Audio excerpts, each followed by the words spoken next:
Noong Biyernes, nauwi sa isang disaster ang pagpupulong ni Ukrainian President Volodymyr Zelensky, US President Donald Trump at Vice President JD Vance sa White House. Nagkairingan ang tatlo dahil sa hindi pagkakaunawaan ukol sa gyera ng Ukraine at Russia. Mula sa Washington, narito si Net 25 correspondent Jeff Sanidad para sa mga detalye. Nauwi ang pagkikita nila Pangulong Volodymyr Zelensky, President Donald Trump at Vice President JD Vance sa mainit na palitan ng salita sa harap ng mga mamamahayag ng mundo. Bumisita si Zelensky dito sa Washington upang subaybayan sana ang pagsasara ng minerals deal sa pagitan ng Ukraine at Estados Unidos. Gayon din ang matiyak na papanigan pa rin ng Washington ang Kyiv kaysa Moscow ni Pangulong Vladimir Putin. Nagsimulang magkapikunan ng tatlo nang questionin ni Zelensky si Vance ukol sa salitang diplomasya. Panuorin natin. 2019, I signed with him the deal. I signed with him, Macron and Merkel, we signed ceasefire. Ceasefire. All of them told me that he will never go. We signed him with gas contract. Gas contract. Yes, but after that, he broken this ceasefire. He killed our people and he didn't exchange prisoners. We signed the exchange of prisoners, but he didn't do it. What kind of diplomacy, JD, you are speaking about? What do you mean? Naasar si Vance at inakusahang walang respeto ang mga aksyon ni Zelensky sa Oval Office. About the kind of diplomacy that's going to end the destruction of your country. Yes, but if you Mr. are not President, strong... Mr. President, with respect, I think it's disrespectful for you to come into the Oval Office and try to litigate this in front of the American media. Right now, you guys are going around and forcing conscripts to the front lines because you have manpower problems. You should be thanking the President for trying to bring an end to this conflict. Habang nagsasalita si Vance, sumingit si Zelensky at tinanong kung nakita na ba nito ng harapan ng sitwasyon sa Ukraine. Sunod-sunod na tanong ang tinugon ni Vance. Pagkatapos ay nagbabala si Zelensky sa hinaharap ng US. Have you ever been to Ukraine that you say what problems we have? I have been to. Count once. I've actually watched and seen the stories, and I know what happens is you bring them on a propaganda tour, Mr. President. Do you disagree that you've had problems bringing people into your military? And do you think that it's respectful to come to the Oval Office of the United States of America and attack the administration that is trying to prevent the destruction of your country? A lot of questions. Let's start from the beginning. Sure. First of all, during the war, everybody has problems, even you, but you have nice ocean and don't feel now, but you will feel it in the future. God bless. Iritadong sumingit naman si Trump at sinabing wala sa lugar si Zelensky na diktahan ng US kung ano ang dapat maramdaman nito. Don't tell us what we're going to feel. We're trying to solve a problem. Don't tell us what we're going to feel. I'm not telling you. Because you're in no position to dictate that. That's exactly what you're doing. You're in no position to dictate what we're going to feel. We're going to feel very good. We're going to feel very good and very strong. You will feel influence. You're right now not in a very good position. You've allowed yourself to be in a very bad position, and he happens to be right about it. Sinabi rin ni Trump kay Zelensky nang sumusugal ang Ukraine sa World War III. You're gambling with the lives of millions of people. You're gambling with World War III. You're gambling with World War III.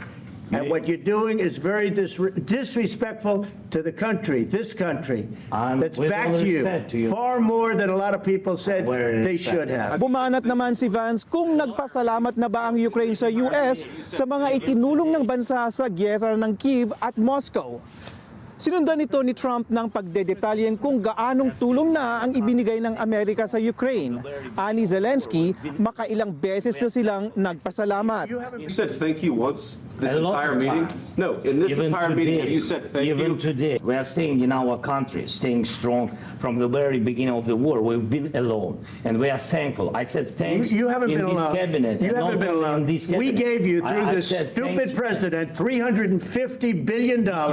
We gave you military equipment, and your men are brave, but they had to use our military. What about if you didn't have our military equipment, if you didn't have our military equipment, this war would have been over In 2 weeks. In 3 okay? days, I heard it from Putin. In 3 days, this is something. Maybe new. less. In 2 weeks, of course, yes. It's going to be a very hard thing to do business like this. Again, tell you you, just say thank you. I said a lot of times thank you to American people. Except that they're Nang banggitin ni Trump ang pagtanggi ni Zelensky sa ceasefire, sinabi nitong nais niyang magwakas ang labanan kung may garantiya na hindi na mauulit ang pag-atake ng Russia sa Ukraine. I think it's good for the American people to see what's going on. I understand, sir. I think it's very important. That's why I kept this going so long. You have to be thankful. You don't have the cards. thankful. You're buried there. You're people are dying. tell you You're running again, low I on know. soldiers. Listen, Please, you're running Mr. low on President. soldiers. Then you tell us, I don't want a ceasefire. I don't want a ceasefire. I want to go and I wanted this.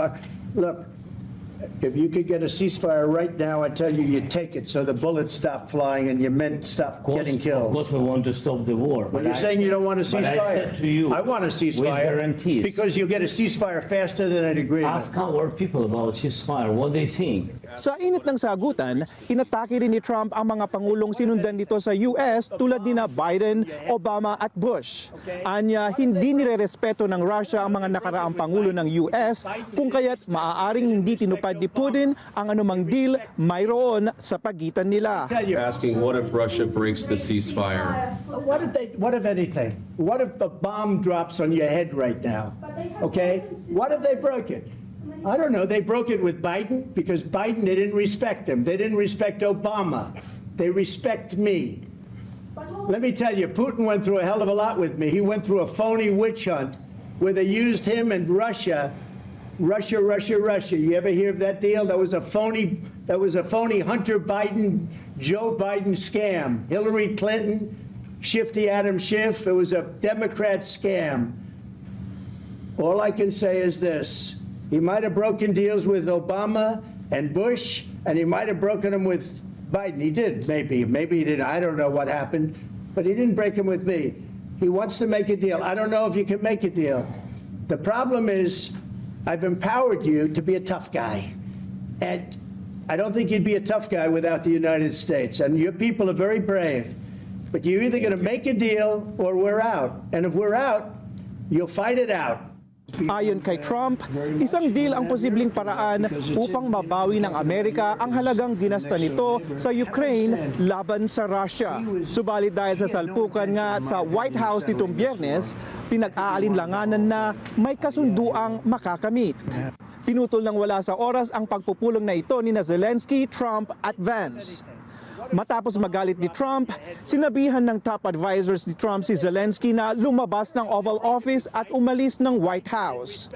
Ayon sa isang senior US official, hindi pa naman tinatalikuran ni Trump ang isang deal, ngunit dapat anyang handa na muna ang Ukraine na sumali sa isang makabuluhang pag-uusap.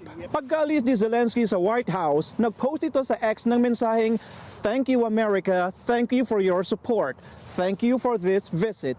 Thank you at POTUS Congress and the American people. Ukraine needs just and lasting peace, and we are working exactly for that." Jeff Sanidad, Washington, D.C. para sa Mata ng Agila International. Trusted, connected, on point.